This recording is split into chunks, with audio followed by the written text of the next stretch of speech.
Hoş gördük, değerli izleyiciler. Ülkede ve dünyada baş verən ən son xəbərlərdən anındaca xəbərdar olmaq üçün Günlük Xəbərlər YouTube kanalımıza abunə olun və bildirişləri açmağı unutmayın. Mayın 4-də gözlənilən hava şəraiti açıqlanıb. Bu barədə Milli Hidrometeorologiya Xidməti məlumat yayıb.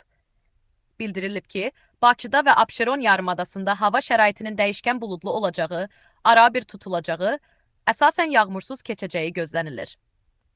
Lakin gecə və səhər bəzi yerlərdə qısa müddətli az yağış yağacağı, duman olacağı ehtimalı var. Cənub-qərb küləyi axşam mülayim şimal-qərb küləyi ilə əvəz olunacaq.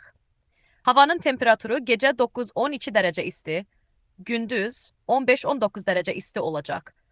Atmosfer təzyiqi 761 mm civə sütunundan 756 mm civə sütununa enəcək.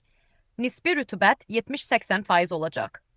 Azərbaycanın rayonlarında hava şəraiti əksər rayonlarda əsasən yağmursuz olacaq. Lakin gecə və səhər bəzi dağlıq və dağətəyi rayonlarda yağıntılı olacağı gözlənilir. Ayrı-ayrı yerlərdə şimşək çaxacağı, dolu düşəcəyi ehtimalı var. Bəzi yerlərdə arabir duman olacaq. Mülayim şərq küləyi əsəcək. Havanın temperaturu gecə 10-15 dərəcə isti, gündüz 19-24 dərəcə isti, dağlarda gecə 3-8 dərəcə isti, gündüz 13-18 dərəcə isti olacaq. Günlük Xəbərlər YouTube kanalımıza abunə olmağı və videonu bəyənməyi unutmayın.